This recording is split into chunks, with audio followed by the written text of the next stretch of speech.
What's up, guys? It's KB. Make sure you subscribe to the Underground Sports Philadelphia YouTube channel. Click the bell icon down below so you don't miss a single video from us. And thanks for tuning in to another video from Underground Sports Philadelphia. Now let's get into it. Philadelphia, baby, you're going to love it. Best sports fans in the world. Actually, the worst, but that's what makes them the best. What is going on, OTB Nation? Welcome into episode number 403 of the award-nominated, honorably mentioned, number 9 NCAA ranked, number 11 Philadelphia ranked, your favorite lacrosse players' favorite lacrosse podcast, of course, viewable on YouTube, Outside the Box podcast, the official lacrosse podcast on the Underground Sports Philadelphia Podcast Network. KB and Deej coming at you for another episode as the NLL season is here, ladies and gentlemen. We finally made it. We did it, Joe. We did it. We made it. Hoots is up in the mountains. Hoots is up in the mountains for Thanksgivings, but throughout the season, Hoots will be on the show. We're going to make that a point to kind of run the triple option on this show, especially during NLL season with Hoots' connections with the Mammoth, and he's as much a part of this show as Deej and I are, so during the NLL season, Hoots will be on with us. Faux show, but he's up in the mountains growing a beard and becoming a hermit, so it's just Deej and I. It's a classic established 2021 type flow. But the NLL season is here. We're going to preview the 4 games we have coming this weekend. A big trade went down today as we record this on Wednesday. We're going to discuss the trade, give our thoughts beyond just the tweet I put out. If you saw it, you saw it. We'll give our picks. It's another gauntlet of pick'em in the NLL for us as we go toe-to-toe, and this year Hoots will be in the pick'ems. We'll talk about the big awards and our predictions for those, and then we will give you the ever-so-awaited League Pass teams of the year. I know we discussed the boxies happening like earlier this month. We're working on fully planning it out to be a bigger and larger scaled thing. So stay tuned for when we announce the inaugural boxies. But I think moving forward, once we do the first one, it will typically be like the week of November 6th to be like a celebration of the pod's existence. But before we get into everything, make sure you guys are following us on the socials at OTB LaxPod. Deej, we're currently on Twitter. We're on our Fetty Wap flow. What? We got 1738. Yeah, baby. Oh, like, hey, what's up? Hello. Such a banger. We're at 1738 over there. I think we're at 780 now on Instagram. Follow us. Let's get those milestones cooking and grinding. See, Big Dog wants the followers to come through. If that's what you want to call it. She heard followers and said, yes. That's really just her and my mom up there doing too much. But if that's what you want to call it, I'm here for it. That's an old school turkey trot going on up there. Yeah, nah, for real. They waited till right now. They've been up there the whole time. Follow us on the socials. Follow Hoots at Hoot Sports Media. Maybe he documents his mountain journey. I don't know what he's doing. Climbing K2 or something. What is K2? Kilimanjaro. Oh, okay. I only know one K2, and it has nothing to do with hiking. This fucking guy. You see what I got? You see what I deal with, guys? Hey, I'm just asking. You want a funny K2 story? Sure. My lab partner sophomore year of physics, because at the time New Jersey did things backwards and I had to take physics and algebra 2 my sophomore year, and it was absolute hell. So I was learning the same things but different and getting confused by the same things. But my lab partner had smoked laced K2, and I was without a lab partner for half the year of my physics career, and it was not fun. No, that sounds awful. Oh my god. It was brutal. I have Absolutely not brutal. done that, by the way. I was like, I just want everybody to know out there, I don't participate in K2. I was like, can we like have me join like another group or something? No, I had to do everything by myself. It's ridiculous. Scarred. That's why I never got it. That was the moment I quit on wanting to be a CSI and realized that sports media was my way of surviving. They did you dirty. Literally. No, you can't have no help. Man. Ridiculous. But follow us on the socials. Follow Hoots at Hoot Sports Media. Follow Deej on Twitter at SCS_next great, where you can see the duality of man in a matter of seconds, because he tweets about how he can't wait to eat. And then if the Packers ruin his mood by 4 p.m., he's going to absolutely crash out. Is that not valid, though? All right, put it like this, right? I think the timing was just very hysterical, which I'm accustomed to, but it was funny that it popped on my timeline back to back. Yes, but it's like, okay, the Eagles play Thanksgiving at 1. Thankfully, they don't, but yes. If they lose, is your day not ruined by 4 p.m.? Oh, 100%. And then I'm actively hate watching the Cowboys at 4 p.m.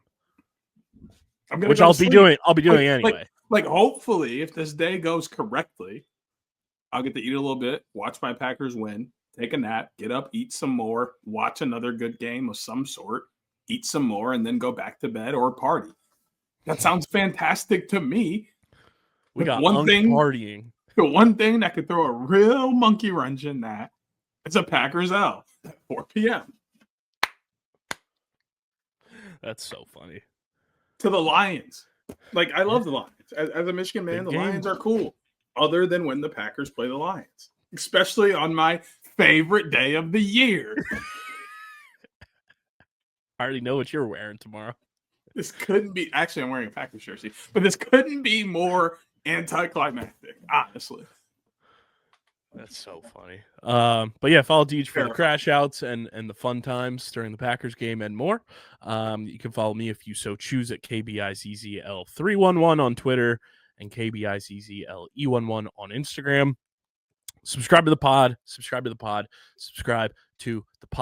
Apple, Spotify. I'm tired of Spotify yelling at us saying that we should have 55 more followers than we do for a show our size. So if you're not subscribed, if you're not following on Spotify, what are you doing? Please subscribe.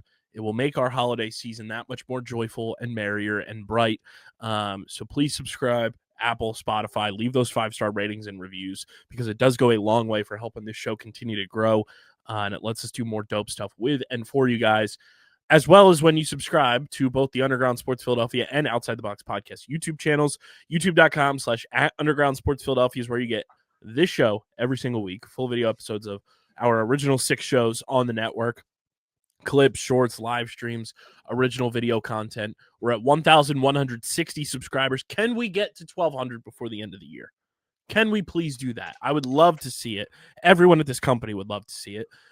Please subscribe. Leave a like on the video. Drop a comment in the comment section. Click that bell icon so you know whenever new videos go live. And if you want Unc and the kids, Deej and the kids, it was so funny. I put that tweet out, and our boy Jackie Knight had no idea that he was in the plans for that. And I was like, in my brain, I was like, Jack, this was one of the first things I told you about when we had our call, was that I wanted you on a college show when it eventually kicked off, because we had trajectory that it was going to happen before the 2026 college. And he texted me while I was out the day job and goes, is that tweet a fever dream? Jackie Knight. No. Jackie Knight, baby. It's happening, bro. One of one. Can't wait. This is going to be so lit. Yes. The OTB College Show, which will be on the same podcast feed, but it will live on the OTB channel with Deej, Hoots, Jackie Knight. Kicks off as soon as we hit 100 subscribers. Deej, we got a nice little bump after we put that tweet out. We're at 70. Okay. 30 away. 30 more. 30 away. 30 of them, John. Can we get to 100 before the season starts? Because if we don't get to 100 before college season starts, no college show. I know everyone doesn't want that to be the case. I know Deej doesn't want to wait till 2027. I know you all don't want 4-hour podcasts during the college season because we're going over every college game that ever happened that week. I know you don't want that. I know you want a pro show and a college show. I just feel it. We feel it. Our spidey senses have tingled for quite some time. So if you want that to happen, 30 more of you need to go subscribe to the OTB channel, youtube.com/@OTBLaxPod. Now. Go do it. Make Deej's dreams come true. Yes. I've been waiting. Let Deej be a point guard. Oh, my God. Direct traffic. I miss those days. College lacrosse QB1. I need to step back into my Eddie Glaze and be the director of my ship and he's out here trying to be vocal Jack leader Sparrow. of my defense. All right. Deej is going to kick off the first episode of the OTB College Show and say, "Look at me, I'm the captain now." Because I am. So go subscribe to both of those channels. Deej, how we living? It's Thanksgiving Eve as we record this. I've got so much on my metaphorical plate. It's not even funny. But how we living? How I'm living great. 2 huge wins in the Players Era tournament to start things off for Michigan, including a 30-point shellacking of Auburn last night on Tuesday. So I'm feeling great about Michigan basketball. Michigan women's basketball is great. They only have 1 loss to UConn by 3. The Pistons are currently on a 13-game win streak and are playing the Celtics right now, and still look good while doing so. Michigan plays that one team I don't want to mention now because it's Ops Week on Saturday. Packers play the Lions tomorrow. Vibes are at an all-time high because, it's Thanksgiving. I'm about to eat. I'm about to eat. Oh, my God. I can't wait to eat. You've heard the phrase, let him cook. But can I introduce you to the phrase, let him eat? Let me eat. Because I need him it. Eat. Let him eat now. Let him eat. We got to make memes out of that or something. Speaking of eating and feasting, we've got NLL Week 1 on the horizon. This week, Friday, we've got 1 game. Saturday, a triple header. But before we get into that, we had a pretty inevitable and massive trade go down today as Mitch DeSnew has been traded away from the Philadelphia Wings to the Buffalo Bandits in exchange for the following draft picks: a 2026 first-round pick from the Buffalo Bandits and a 2028 second-round pick from the Buffalo Bandits. The Wings only give up Mitch DeSnew. I tweeted this when I saw the post. You traded a player who was never going to suit up for your team this year. So you had all the leverage of sending him wherever, and by wherever, you had the leverage because there was only allegedly 2 teams that he was going to be willing to play for due to his day job, working in the medical field, that you quite literally had all of the leverage because it was pick one of those 2 teams, allegedly Toronto, Buffalo, and you had to make it work with one of those teams to trade him. And if you didn't, hey, that guy's not going to play this year. So the Wings had all the leverage in terms of trading this player away in Mitch DeSnew.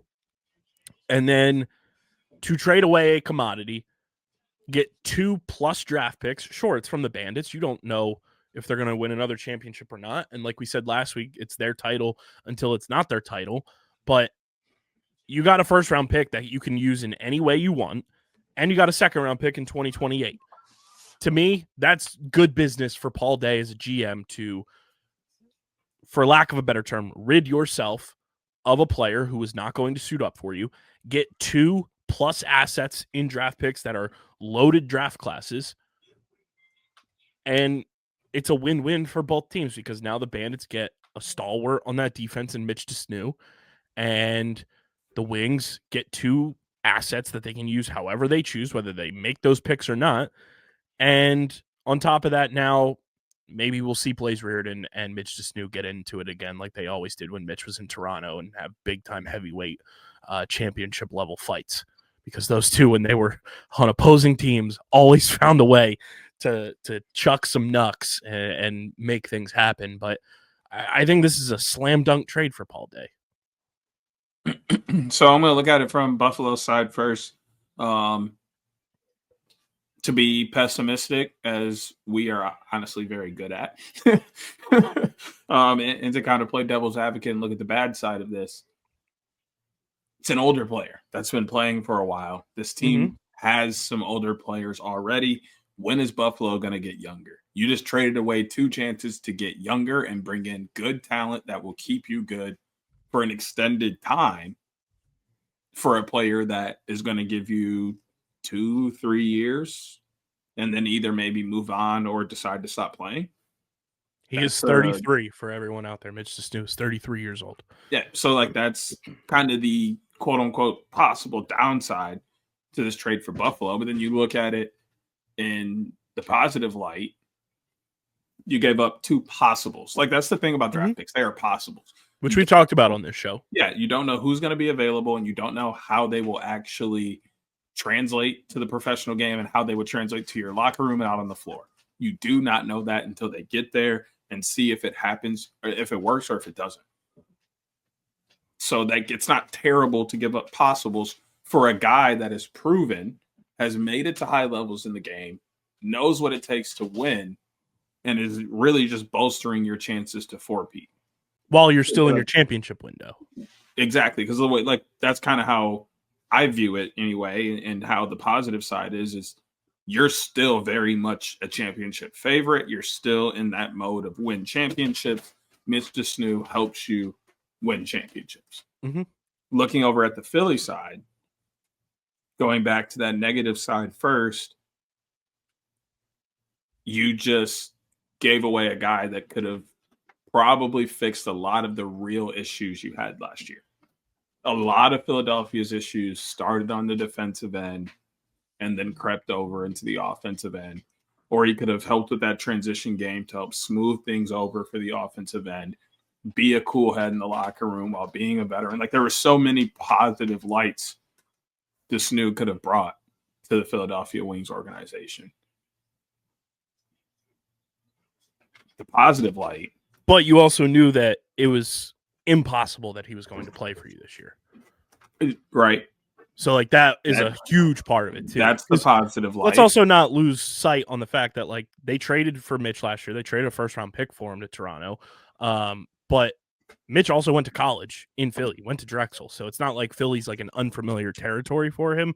It's just one of those things that Mitch's job dictates so much of this trade even being a thing that at the end of the day, Philly had to find a way. Otherwise, and Paul Day talked about this on Lacrosse Classified, the league wants Mitch Desnu playing at the end of the day. So you're going to have to find a way to make sure Mitch Desnu is playing in the league.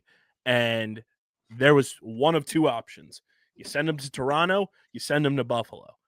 And I think you're doing right by the player to a degree, sending him to Buffalo, because it gives him an opportunity to potentially win a championship and maybe hang up the gloves earlier than we would have anticipated because of his medical field job.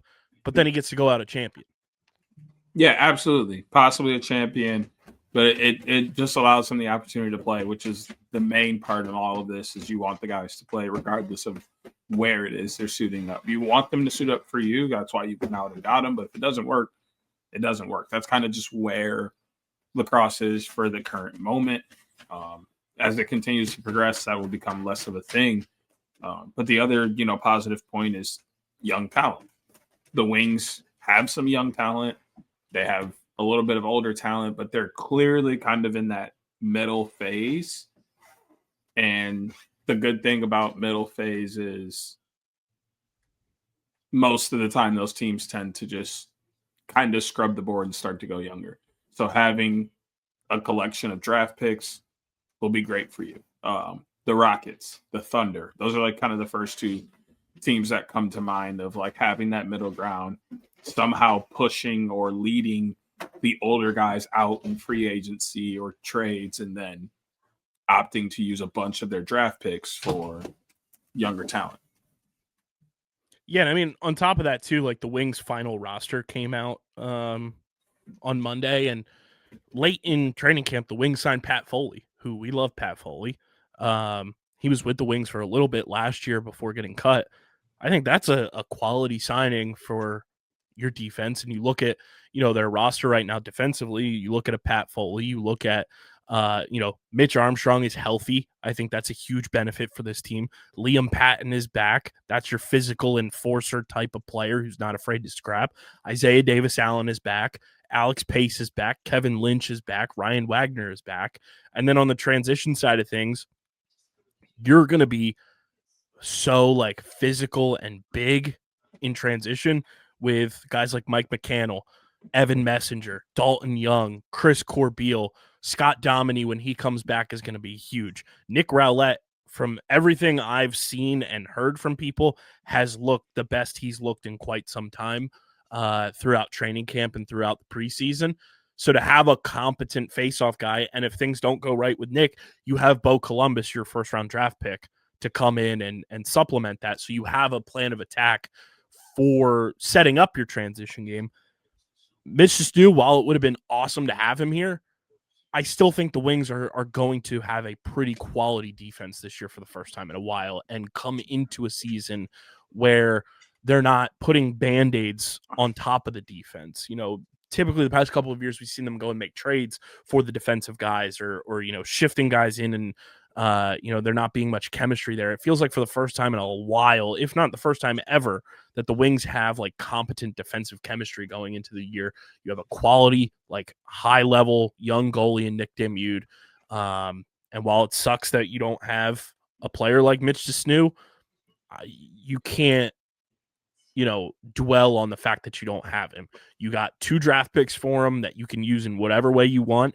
And now it's on the guys that are in that locker room that want to be in that locker room to go out and perform. Yeah, I mean, I think there's no real loss here because he wasn't with the team. He wasn't implemented in the roster or the lineups or anything. So, like, it almost was like free chips that you were moving. Mm-hmm. I wish I had something to, like, compare it to.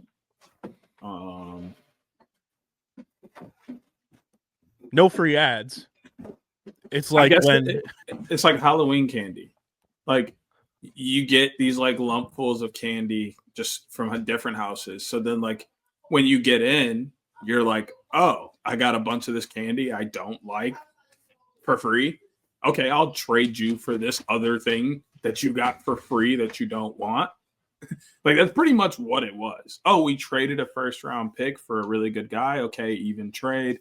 Now we're gonna get that first round pick back plus a second for this guy. Like you traded free things for free things. Oh yes, I'm excited. No free ads. If you know. It's when you go and shop on Temu and they have you spin the wheel and then it lands on something that's not as enticing, but it's like ticking and then it somehow ticks to, oh, another free spin, and then it spins and then you get like $1,000 in Temu credit. That's exactly what this trade was.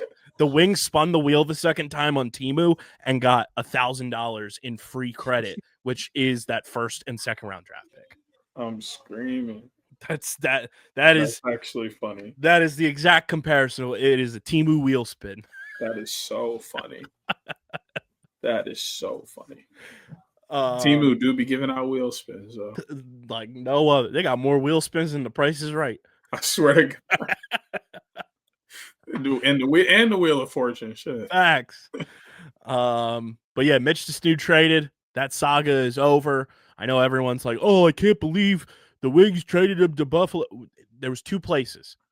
Everyone was going to be mad no matter which one of those 2 places they went because Toronto's loaded up with young talent and been like, oh, look, he went back to Toronto, blah, blah, blah. Now it's, oh, he went to Buffalo. How could the defending champion keep getting away with it? He was not going anywhere else, you dumb fucks. That has been written about ad nauseum, that there were 2 places that he was willing to go to make things work for his medical field job. Do a little research. It's not that hard. A little R&D is not going to kill you. Just a little bit, dog. Just a smidge. That's all we're asking. Just a little bit of reading. Or at least listen to people like us who do it. Facts. So read Adam Levy. You have the right knowledge in front of you. It's not that hard, man. It should not be as difficult as it is for people to understand these things. But here we are.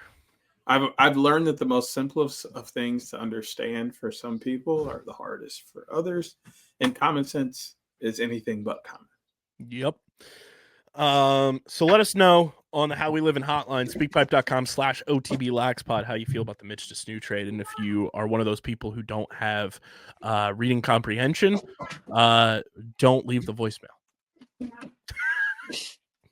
You're hilarious. You got to have a little bit of reading comprehension. We don't want to talk to you. Yeah, we're not going to play your voicemail if you have no reading comprehension skills. It's very basic, very easy, very simple.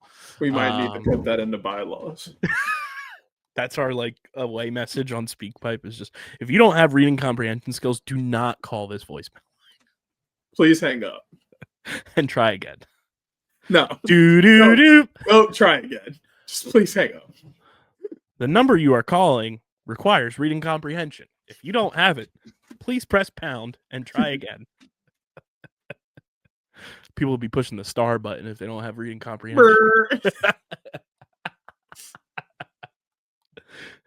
Is this the Krusty Krab? No, this is Patrick. Sir, you clearly can't comprehend well. So we're going to end this phone call now. Goodbye. You are the weakest link. Goodbye.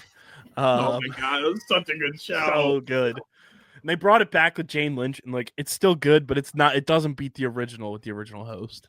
Yeah. Just the way she hit that British accent. It was so different. You are the weakest link. Goodbye. You are the weakest link. Goodbye. And then the music hits, and you're just like, damn, did him dirty. So good. But Deej, week 1 of the NLL season is here. We've got 4 games. And before we get into it, want to talk to you guys about our awesome merch partners at PHI Apparel Company, guys. There's no better way to rep your favorite lacrosse player's favorite lacrosse podcast this holiday season, this NLL season, PLL season, college season, than with PHI Apparel Company, because with their unique designs for all, there's no doubt in our minds you will stand out in the crowd. Go to phiapparel.co. When you go to checkout, use code Underground to get 10% off your next merch order from our awesome merch partners at PHI Apparel Company. Again, that's phiapparel.co, code Underground for 10% off your next merch order, and stand out in the crowd with the official merch partner of Underground Sports Philadelphia and the Outside the Box podcast. Deej, week 1, 4 games on tap.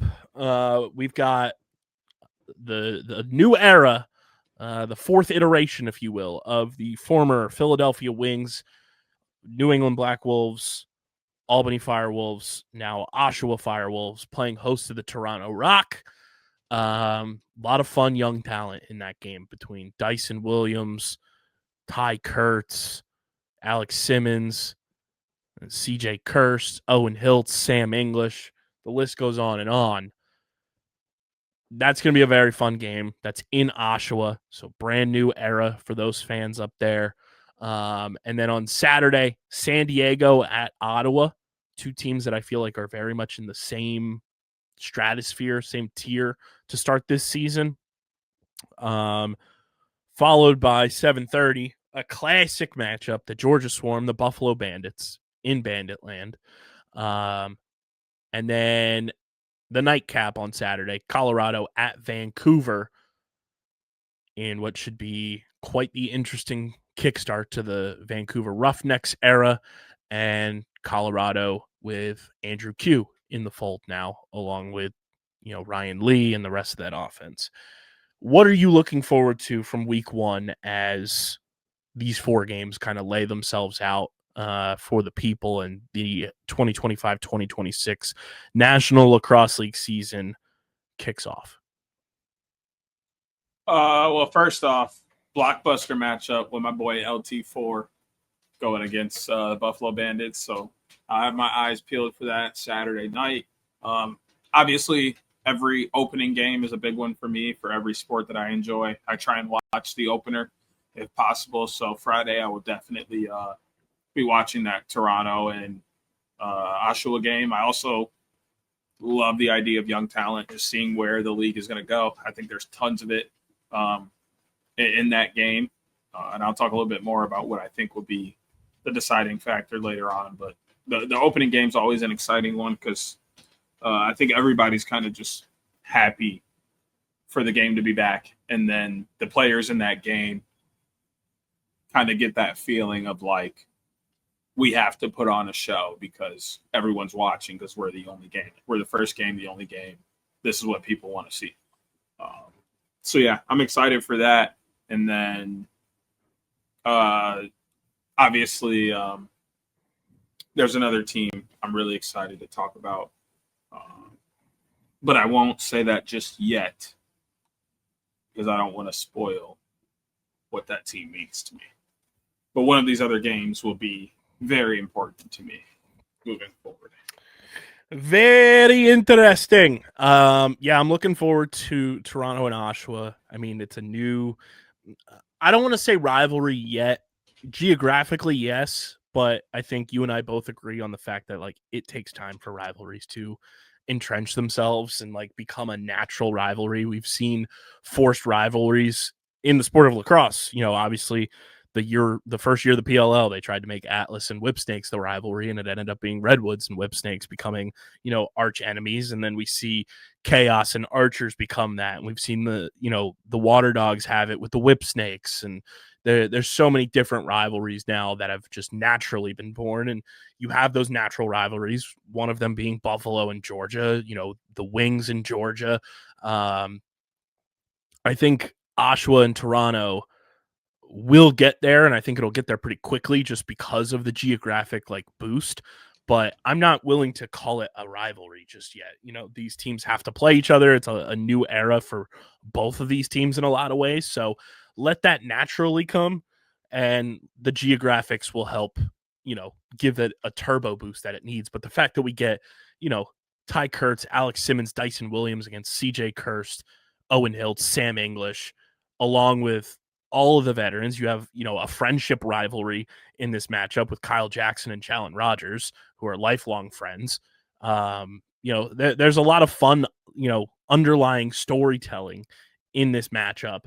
And the fact that it kicks off in Oshawa, I think is really cool to, you know, showcase the new market in the league and such. But that's going to be very, very fun TV on Friday night at 7:30 Eastern. That game is also the Friday night on TSN for all of the Canadian viewers. That is your Friday night game. Obviously, that's the big NLL game of the week type thing for the Canadian games.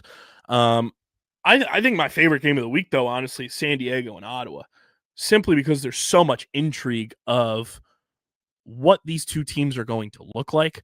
I'm excited to see Jeff Teat with Rob Hellier. Rob Hellier now playing against his former team from last year. Corey Small, the boy, shout out. You know, his first year in San Diego.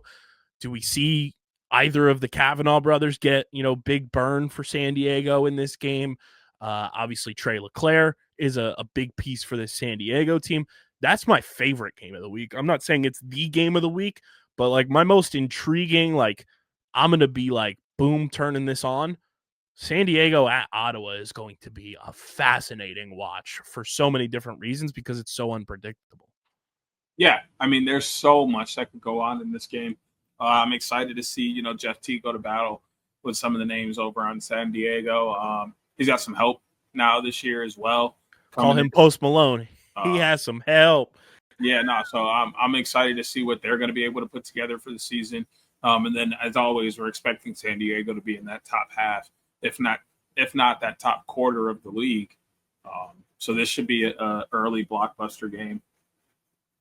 Yeah, I mean, you got Westberg, obviously, who we didn't get to see last summer and everything. Zach Currier, Ben McIntosh, Connor Robinson suiting up for the Seals, Danny Logan back in the fold. That's also very fun. There's a lot of New York Atlas guys going toe-to-toe against each other with Teat and Stevens in Ottawa. You've got Trevor and Danny Logan with San Diego. There's a lot of fun matchups here. Also, Chris Cav shaved his head. Really? His headshot for the Seals, buzz cut. I wonder if it's recent. Not necessarily buzz cut, but like he doesn't have the flow. I don't like that.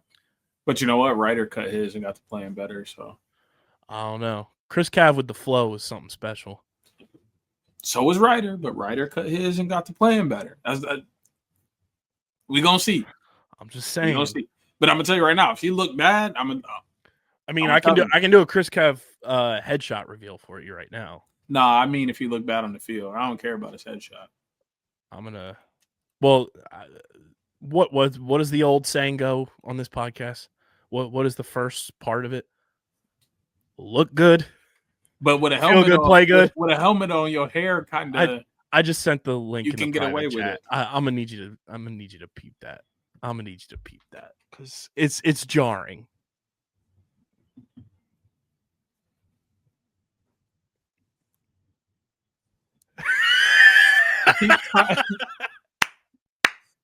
He kind of looks like Westberg. It's jarring. He looks old. He need to bring his hair back. I will say that. He needs hair. He needs a flow. Oh yeah, Osir just put us up at the bucket. Right at the buzzer, 58-57 at half. Let's go, Pistons. That was a living, breathing version of Deej's tweets from earlier. I swear to God. They don't even know. Chris, I love you, but you need to have the flow. You're too young. Yes. You're too young to be shaving your head. But Yeah, Seals Ottawa. He needs to bring that back. I just think he'll play better. It's a reactionary thing. Everything's gonna be okay, Chris. It will be. Georgia Buffalo is gonna be fascinating. New era for Georgia. In Bandit What if land. there was a dare with him and Pat for that semifinal game? Can you imagine? Was whoever wins gets Cuts to keep the their hair and the loser cuts it. That would be hysterical. That's gonna come out in like 2 years. It's on the record that Chris wouldn't string Pat's stick for the semifinal. Exactly. It's starting to add up. You might be on to something. I'm just saying it's gonna come out in like 3-4 years. I'm gonna be like, hey, I said it. Because the thing is, Chris had the flow at the end of year awards. I seen it.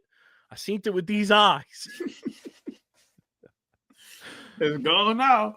Do you understand how lacrosse players, please don't like overchange anything about yourselves because it's going to be jarring to us and we're going to react. We're going to talk shit. And we still love Chris. Oh, so much. But we're just looking out for the boy and you need the flow. Hey. This is biased Redwoods fan about to come out for a second. That flow better be back by summertime, my boy.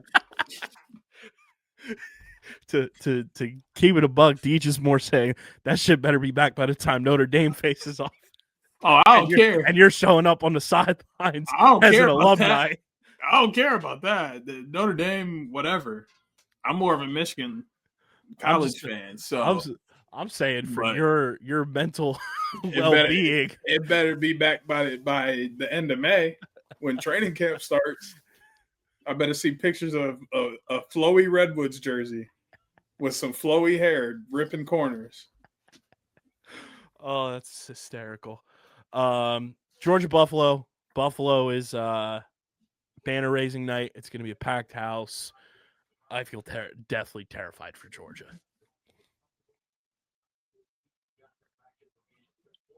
Simply because new era, a lot of young guys on that team, and you have to walk into Bandit Land for their 3-peat banner raising. Good luck. Yeah, that's an uphill battle. But LT4 can do anything. At LT4 we trust. Unfortunately, it's not the Georgia LT4s, but it's going to have to be in a lot of ways. What do you mean it's not? Every team he play on is LT4s. What are you talking about? The fact that he doesn't have a Nike shoe called the LT4s is nuts. A tragedy. It's nuts. Or even if they just called him the LTs and he had multiple versions. The LT4s would go the hardest, but man. Tragic. I mean, Nike. You heard it here first. If you want to give me a little compensation for my idea. Hey, how you doing? We can exchange banking information. And then Hoots gets to go to bed. We should have Hoots just live stream from the mountains with no internet. Could you imagine? He's probably gonna be back home at the game. Or no, it's in Vancouver. No, it's in Vancouver. Yeah. Hoots in the mountains, just like full beard. It's funny you think he's gonna have a full beard, bro. You want to talk about jarring? That would be jarring. He got about 3 chairs on his chinny chin chin. You had to do my man like that. I'm just saying, bro. He's gonna listen to this and be like, "Hey, yo, what the fuck? And for Where real, the cheese?" that's how you feel? Just 3 hairs? Yeah, bro. I'm just being honest. Man. You know I don't do no pump faking around here. New era for Vancouver. The Vancouver Roughnecks era kicks off on Saturday. Colorado, new era to a degree. No Zed Williams. Andrew Q comes into the fold. No Connor Robinson, but still a lot of the usual suspects with Colorado, and I think they're going to be a very good team, despite what Hoots thinks is his pessimistic Colorado sports fandom showcases. But I'm looking forward to that game because Colorado's got some young pieces. I think Andrew Q is going to be a game changer on that offense and kind of gives them a sharpshooter that they haven't had that type of skill set before. And I think it almost like unclunks the offense where like the past 2 years, we've seen their offense get really clunky and guys that you would expect to be putting up numbers like going ghost mode and like Danny Phantom type flow. But now I think you kind of have your set pieces, you have your go-to guys, and there's kind of like designated roles in this offense, at least on paper. But that's going to be a fun one to see, this new era in Vancouver and Calgary Roughnecks fans like Deej included, kind of just being like, man, it should have been me, not him. It should have been. You are absolutely right. What do you mean? What do you mean? To which then I would respond to the lifelong Calgary fans. I'd be like, well, it was you in 2019 when you won a championship. Yep. I know. Right before I was really a Roughnecks fan. I know. It's all right. But no, this should be fun. This game is about a team trying to either reestablish themselves or a team figuring out who they are in a new place. Recreating an old wheel in a new place. That's pretty much the name of this game. Either Colorado's going to come out and be like, okay, we can really do this again. We can make it back to the NLL Cup and go for a run, or Vancouver's going to go, you know what? This idea of recreating was a great idea. Mm-hmm. Yeah, I'm intrigued to just see like how it all comes together for Vancouver. Like we talked about it last week, where like you have the built-in chemistry, but it's one of those things that like you haven't had this core together in a while. So how do they, blend and how do they mesh together as a whole? And I think that's going to be the intriguing part of all of this, is just seeing those guys come together again for the first time in a while as a collective and how the chemistry kind of picks up from there.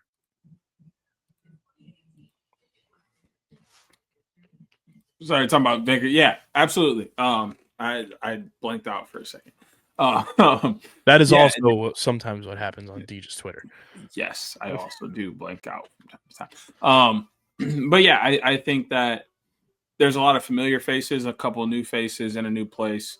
But this is kind of the first couple of weeks would be them really just getting that gel back together. But I don't think it'll take long, for the band to be old school friends again. The only thing I can think is like Rob Gronkowski coming out of retirement and like catching the first touchdown pass of the year from Tom Brady, and everybody's like, "Yep." Some things just never change. Like It don't matter what happens in between. That's going to be that, and that kind of is the feeling I have about Vancouver. Is eventually they're going to feel like, some things just don't change. Yeah. A lot of fun matchups this week, and it's weird because next week, week 2, there's 2 games. But I think this is a quality slate. Although I'm still of the belief, I don't know how you feel about this, Deej, but I'm of this belief when it comes to seasons starting, no matter what, every single team should be playing week 1. Yes, I feel that way about every sporting event.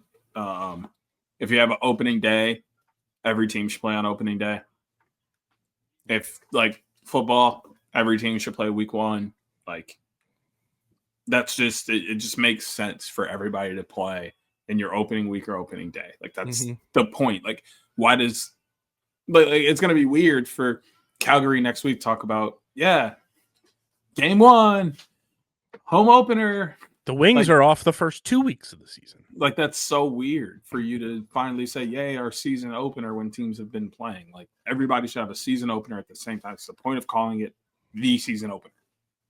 Yeah, it's weird to me that only 8 teams of the 14 will be playing this weekend. And then next week, you only have 2 games, and it's only 3 new teams playing. There's a repeat team from this week. So, like, by the time the Wings play their first game, just as an example here, Oshawa will have 2 games under their belt. Like, that's weird to me. Mm-hmm. Multiple teams will have 2 games under their belt by then. I think. Yeah, because next week, Ottawa plays this week, and then they'll play the Friday before the Wings kick off, and Saskatchewan plays next week, and they play against Ottawa the Friday before the Wings kick off. So 3 teams will have played 2 games by the time the Wings play their first. And other teams will have gained their second game by the end of that week as well. So it's very strange to me. And then that makes the standings all weird because you got to like account for the extra game that people still have to play. Yep. It's just dumb. Make lacrosse streamlined. Please. Streamlined. The former swimmer in me is coming out again. I could probably be a decent swimmer for real. You probably would have been. Yeah. I do know how to swim. Just want to throw that out there. Don't throw that stereotype on me. I do want to throw that out there. I do know how to swim. I just didn't swim in high school. I didn't competitively swim, but I do know how to swim. That's so funny.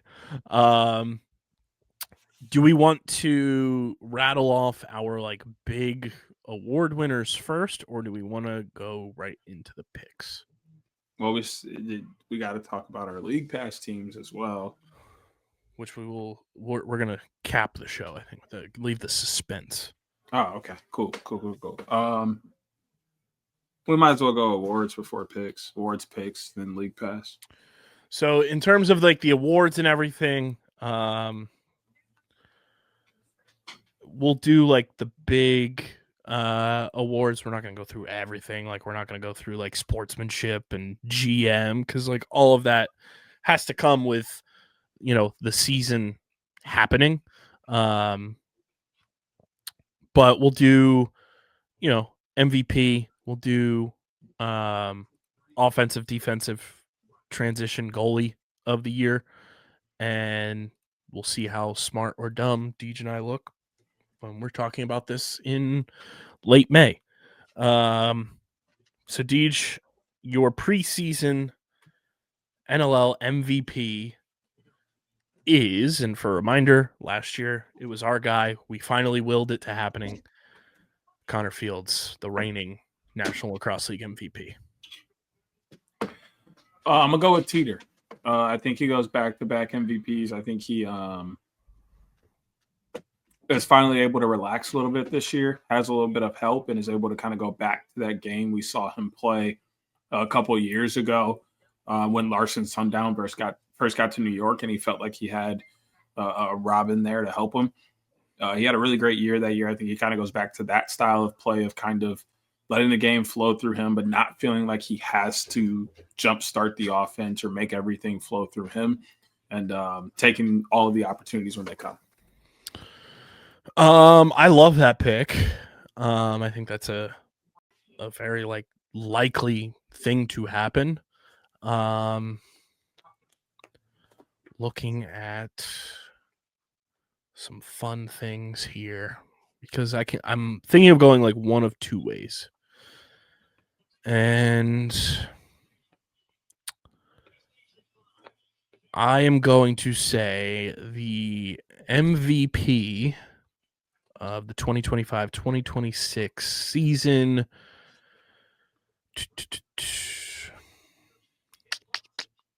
Do I want to do this?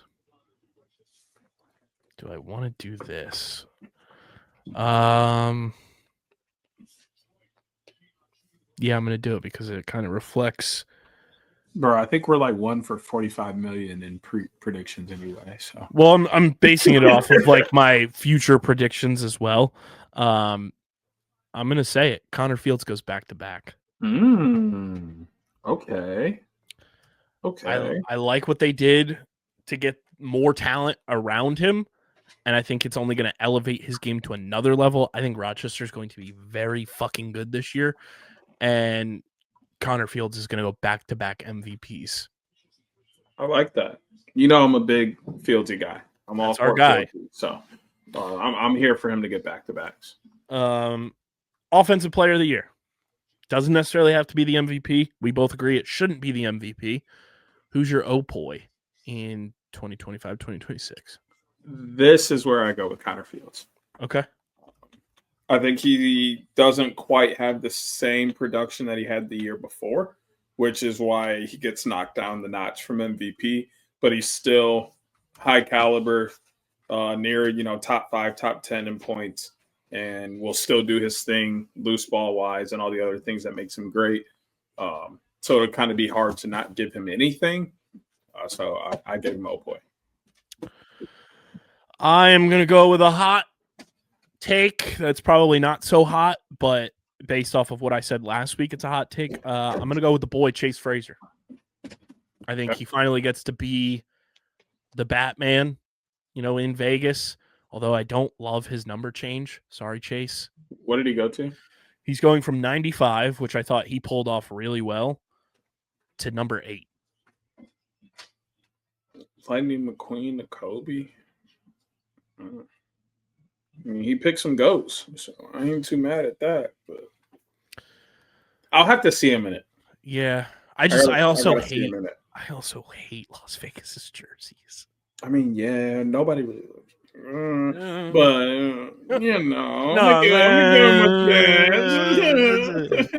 gonna give him a chance. Give me a chance. Give me a chance. Give me a chance. I'm gonna go Chase. I think he finally gets to like break out and like showcase his offensive like prowess, especially with the talent around him. I think he's gonna put up big numbers this year.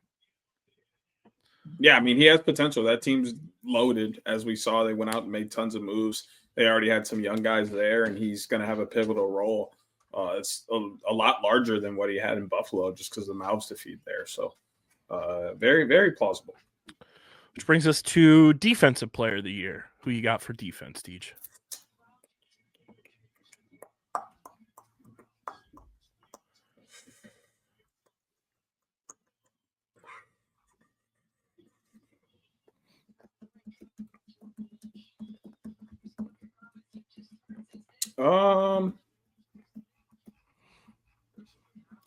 Give me Eli Salama. Okay. I think that will be the strong point of the Calgary team this year is the defense. Knowing that they don't have the goaltenders they've had in the past, and then knowing that their offense looks a lot different, they know that they're going to have to be concrete down there, and I think he's going to lead the charge and really produce a really good season. He's back. He's healthy. He's going to be part of their success. I'm going Treasy. Okay. I had thoughts of Treasy for a second. I had thoughts of Triolo for a second. Yeah, there are a couple names that are bouncing around, but that was definitely one of them. Yeah. I'm going to go Latrell Harris for Defensive Player of the Year. Also, hot take, because I don't think a lot of people would like put him in there.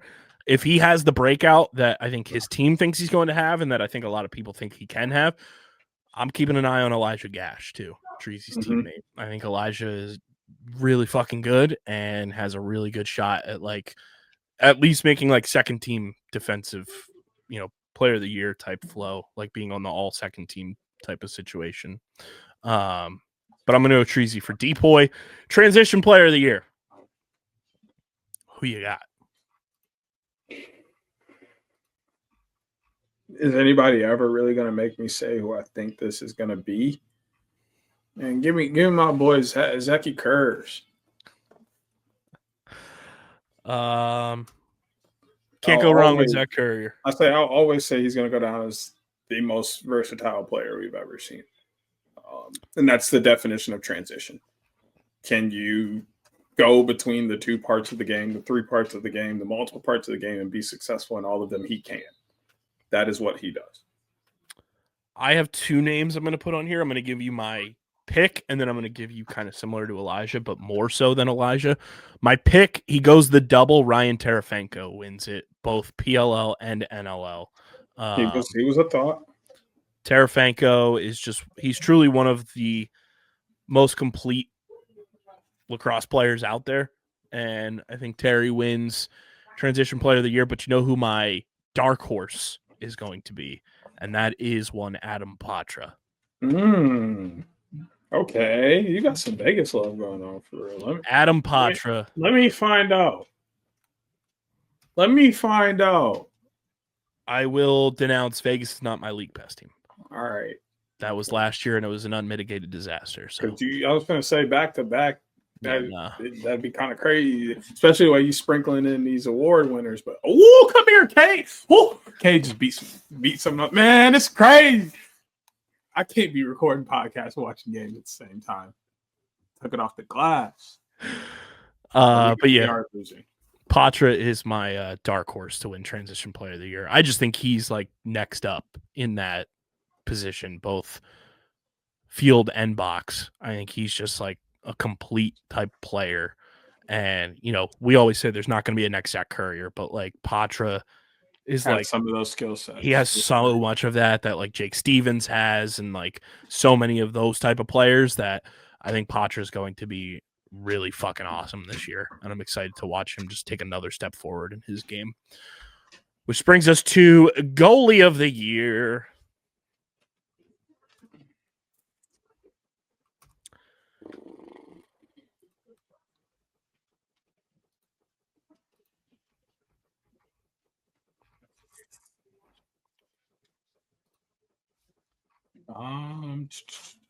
Hold on. I want to make sure I'm right before I look like a fool. Wouldn't be my first time. Yes, Cam McLeod is still on the Roughneck. That is not what I was. Please move on. Yeah, I'm gonna go with my boy CDB. Him being in Vancouver with the boys and Kurt Malosky being back in the league, the vibes, all of it. It's going to be good for him, and I think he's just ready to prove that he's still one of the best between the pipes. This is probably a hot take just because I don't know what they're going to look like in terms of just like overall performance, but I'm going to go Brett Dobson. I like that. Not a hot take from the player, but a hot take just from like how the team will be. The way people have been talking about him supposedly being on the chopping block. He gonna shut y'all asses up. He about to have him a season. That's what he do. Yeah, I'm gonna go Dauber. I like that. That's a sneaky pick. I like that. Such a good goalie, and like obviously him and Wardo are the only two that do it year round, both field and box, and are elite at it at that. But I'm excited for another year of Dauber. And I would go another player, but we don't know what his full-blown status is going to be throughout the year, because I think Origlieri is going to be very good this year for San Diego again. Yes. But like he's like got fire school or something that he's going to be ready for week 1, but I don't know what that will constitute for a full season. Because remember, what was it last year? Evan Kirk had to, leave the Nighthawks, and it threw their whole goalie room into a disarray. Yeah. I got a fun one here too before we get to picks, because we do League Pass team. Who's your League Pass player? Okay.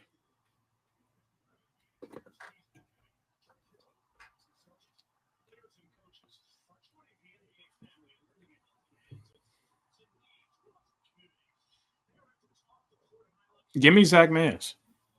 I like that. I like the season he had last year, just the way he really stepped into himself and really started to play offense. Electrifying player to watch, and just plays with such a cool vibe that also exuberates so much passion. I'm here for it. I like that a lot. Who is my league pass player of the year?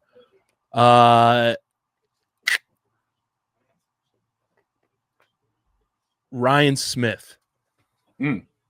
Okay. Ryan Smith. Rochester signs him to a 5-year extension this offseason. They believe in him and his talents. He really had a breakout year last year and was like in the MVP discussion, was in the Offensive Player of the Year discussion. Him and Connor Fields together are like a match made in heaven. Give me Ryan Smith as my league pass player of the year. He's so much fun to watch. He's a bully. He's a sharpshooter. He does it all. I like Ryan Smith a lot this year. Yeah, that team's going to be good, and he's going to be a big part of that. And as we kick off week 1, Deej, you know what that means. Feed them ducks. It's time to head on over to the pick pond. Right after I left 6 ducks. They need to sponsor this fucking segment. You need to go into that barbershop the next time you're there. I'll give you the damn paperwork and be like, hey, yo. Sponsor us, please. Sponsor the segment. The logo will go in the graphics, everything. All that. It is the NLL Week 1 Picks of the Week, brought to you by Kenwood Beer, the official beer partner of Underground Sports Philadelphia. It's a refreshing light beer, just 4.1% ABV, 120 calories, just 8 grams of carbs. You guys can go to kenwoodbeer.com, use the Kenny Finder to see who's got Kenwood Beer on tap in the Philadelphia, New Jersey, Pittsburgh, Maryland, and Delaware areas. You can also find Kenwood Beer at your local liquor stores in those markets. Again, that's kenwoodbeer.com. Must be 21 or older to do so. And as always, guys, please drink responsibly. Deej, we start another NLL season with picks, and it all starts in Oshawa as the Toronto Rock and Oshawa Firewolves do battle, 7:30 Eastern time on Friday.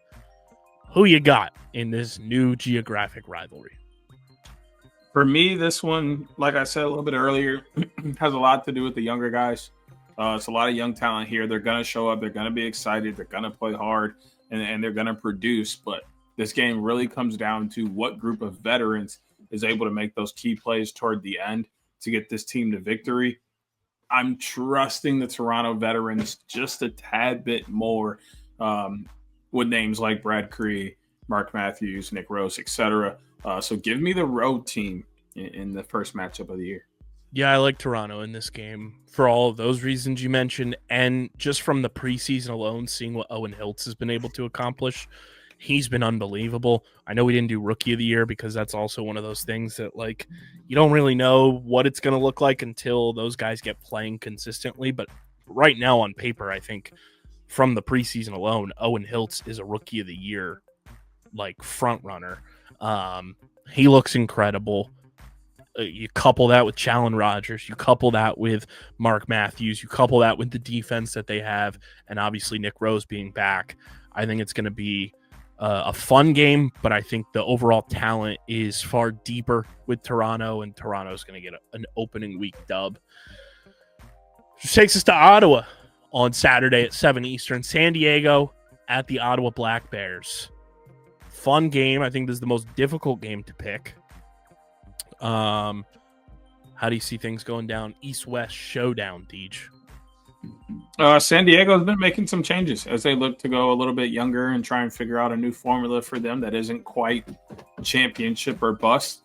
And on the other side, Superman, I think, yeah, that what they call him? Jeff Teat has help. Jeff Teat has help. That's what I do know. And they started off very well last year and then kind of went downhill pretty quickly. So I do think they're going to come off to a nice start again, at least in the first week. And they're going to be 1-0 in their first game, taking the home team. The home team. I think this is a wildly close game. Two great goalies, too, which makes it that much more difficult to pick because it's not like one team gets that benefit there.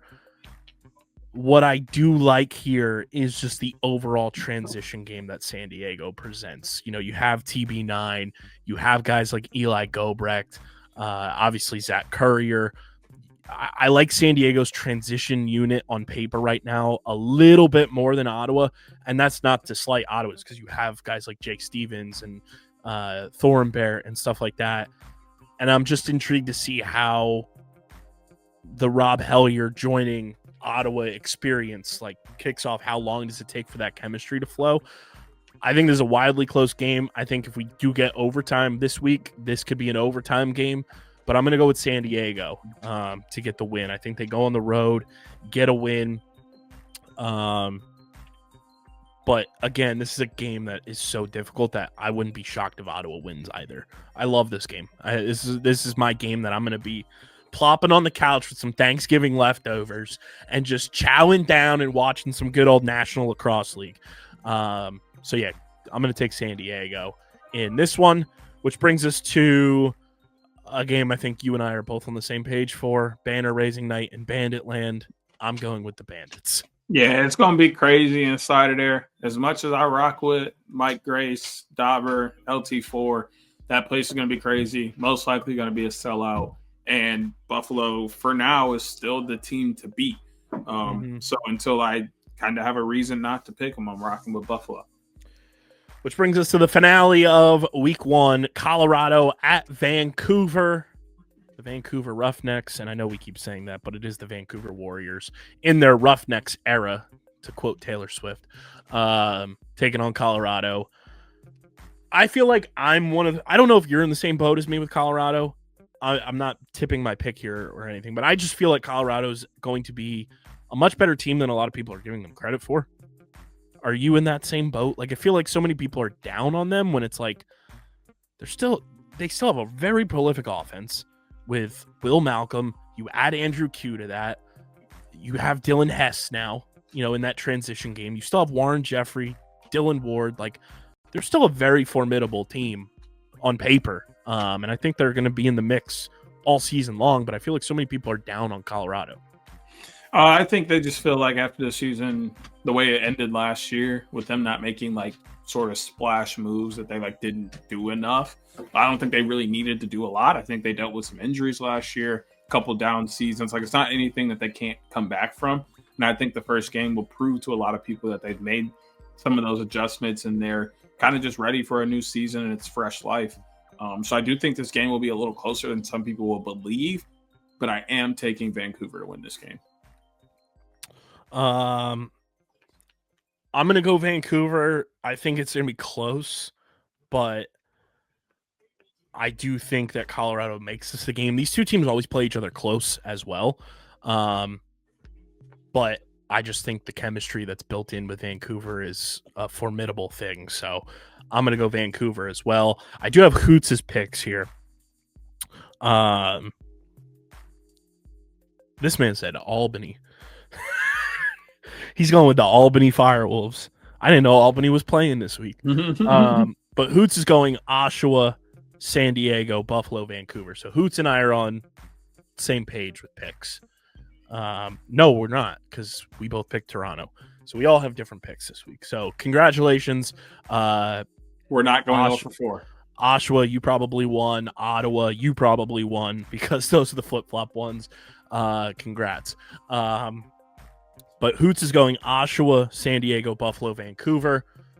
Deej, you're going Toronto, Ottawa, Buffalo, Vancouver. I'm going Toronto, San Diego, Buffalo, Vancouver. And those are our NLL Week 1 Picks of the Week, brought to you by Kenwood Beer. Picks are back, and we have one final pick to make. One final pick to make, and it is brought to you by our awesome pals over at 47. Guys, 47 is our go-to headwear brand of choice whenever we're out on the tan. I'm always rocking 47.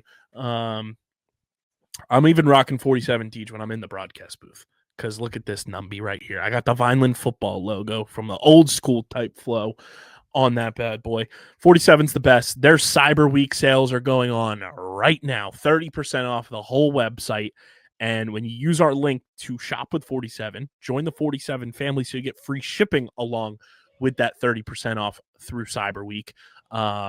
Biggest deals of the year from 47. Truly an elite deal. Take advantage of it. I know Deej and I are going to be doing it. We're going to be getting some custom OTB hats. Let me tell you about that right now, okay? We're doing that with this Cyber Week sale. So join the 47 family when you use our link in the description to shop with 47. Get free shipping on all orders all year round. And then now through their Cyber Week sale, get 30% off the whole website when you shop with 47. And we thank them for being a proud partner of the pod. Deej's League Pass picks.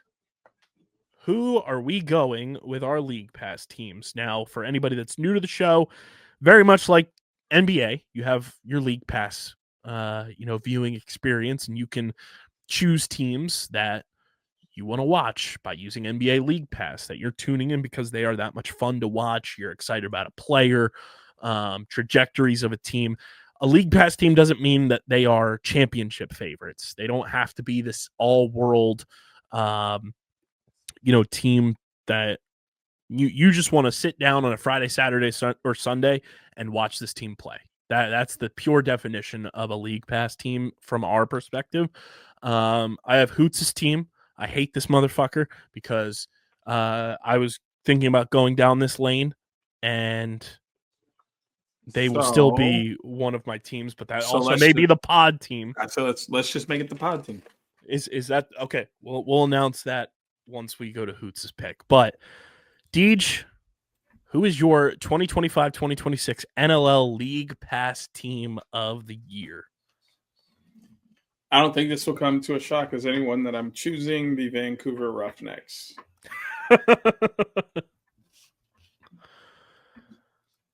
Vancouver is Deej's team. I have a number of teams. I also want to throw in the ring a League Pass player along with Ryan Smith, Dalton Young. Dalton Young is just that guy. The Wings just put out a whole highlight reel of him. That dude is going to be so involved with the Wings this year, and I'm excited for friend of the program, Dalton Young, who recently may or may not have followed me on Instagram. How you doing? But my League Pass team, looking at the standings, congratulations to whichever team I pick, because next year you're going to be fucking awesome. Because that's just what happens. Rochester, so I guess Vegas is supposed to be pretty good this year. Rochester, Saskatchewan. Last year was Vegas. So whoever I pick this year, next year is the year that everyone should be locked in on them. I should pick the Wings. I don't think that's how that works, sir.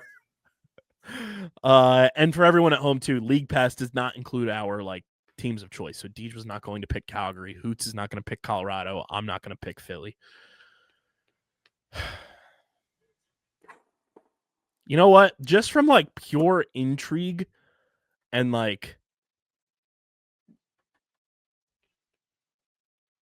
what they could be, and they'll still be fun, I'm going to go San Diego. San Diego's my League Pass team. They finally don't have the championship or bust stigma around them, and they've got young players. They still have Trevor Baptiste. They have Westberg. They have Corey Small. San Diego's just going to be a fun watch all year long. Zach Courier's obviously on that team. Origlieri's a dog. I'm going to go San Diego. San Diego is my official League Pass team of the year pick. Friends of the program, the San Diego Seals.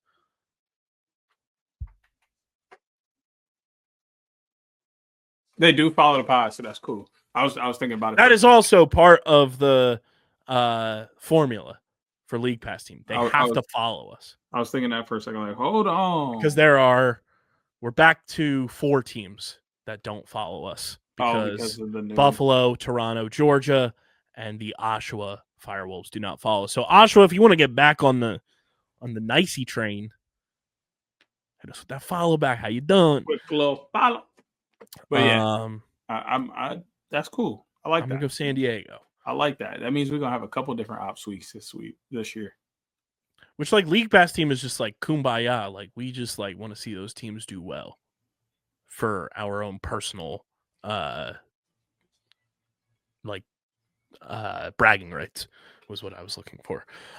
Which brings us to Hoots' League Pass team. And this motherfucker just reading my mind. He's going with Rochester. The Nighthawks are Hoots' League Pass team, which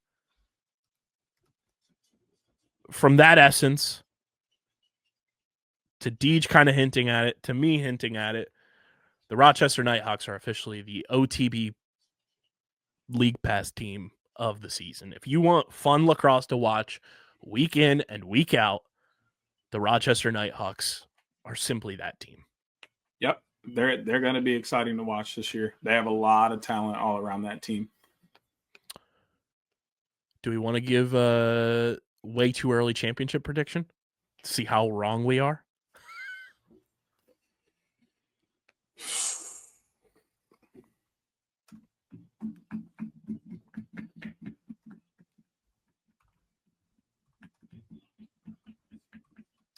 I have mine. Yeah, go ahead. I'm going Rochester. Oh, that's your champion? Who they're going against? Rochester.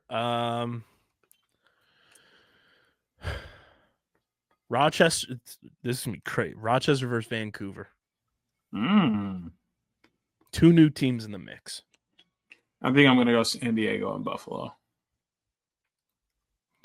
I'll say San Diego wins for the Chaos. San Diego wins for the Carolinas.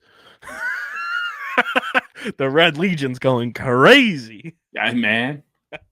Love that cross promotion there, eh? So there you have it. San Diego and Rochester are our way too early championship predictions, which means everyone, the Buffalo Bandits are going to four-peat. Pretty much. You heard it here first.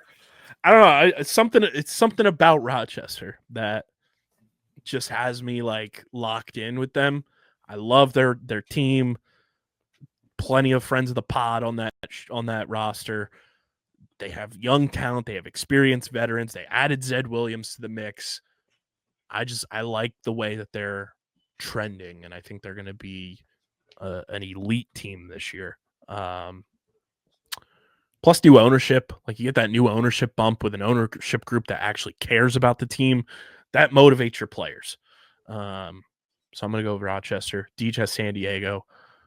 And like I said, that means Buffalo is going to four-peat. So congrats to the Buffalo Bandits, your 2025-2026 NLL champions.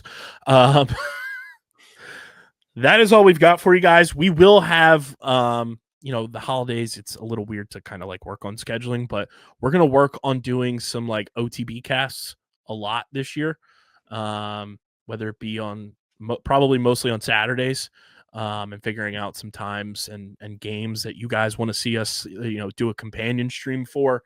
But we're going to work on that big time and see what we can do. We are partnered up with Playback. If you guys are familiar, we're going to see if we can get Playback to help us integrate the NLL into those broadcasts. So a lot of stuff on the horizon this year that we're excited about. But yeah, there it is, our 2025-2026 NLL Week 1 and long season preview edition.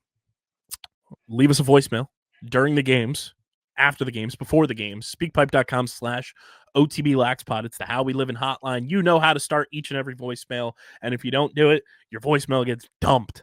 Okay? Let us know how you're feeling about your team's trajectory of, the season. You can leave a voicemail whenever. You can crash out on the voicemail line if your team's getting blown out, if they're winning. We want to hear it because we will react to it on the following episode. Speakpipe.com/OTBLaxPod. Follow us on the socials at OTBLaxPod across the board. Follow Hoots at Hoot Sports Media. Follow Deej at SCS_NextGreat. Follow me at KBIZCL311. Subscribe to the pod. When you're at Thanksgiving dinner tomorrow, I want you all to walk around to everyone's phones and have them subscribe to the pod. Okay? It's that easy. Before you can eat dinner, you have to tell everyone you must subscribe to the Outside the Box podcast. That is what we are thankful for this holiday season, and that's what we need you to all be thankful for, is that we can freely subscribe to OTB on Apple Podcasts and Spotify. So please go do that with your friends and family. Be sure to leave a 5-star review. Subscribe subscribe to the Underground Sports Philadelphia and Outside the Box podcast YouTube channels, youtube.com/@Underground Sports Philadelphia. Leave a like on the video, drop a comment in the comment section, and click that bell icon so you know whenever new videos go live. And 30 more of you need to subscribe to the OTB channel so that Unc and the kids gets going for the OTB College Show in 2026. Because if it doesn't get there before the college season starts, no college show. So if you want a college show this season, you want college lacrosse with Deej, with Hoots, with Jackie Knight, subscribe, okay? Subscribe. Everybody have a safe, happy, lovely, wonderful Thanksgiving. Enjoy it. Be safe this holiday season. We'll be back next week breaking down the games, gearing up for the shortest week of all time with just 2 games on the NLL slate. And a whole bunch more. But this has been episode number 403 of the award-nominated, honorably mentioned, number 9 NCAA ranked, number 11 Philadelphia ranked, your favorite lacrosse player's favorite lacrosse podcast, and of course, viewable on YouTube, Outside the Box podcast, the official lacrosse podcast on the Underground Sports Philadelphia Podcast Network. For Deej, I'm KB. We will see you all next week. Happy Turkey Day, everybody. But until next week, we getting the heck up out of here. Peace.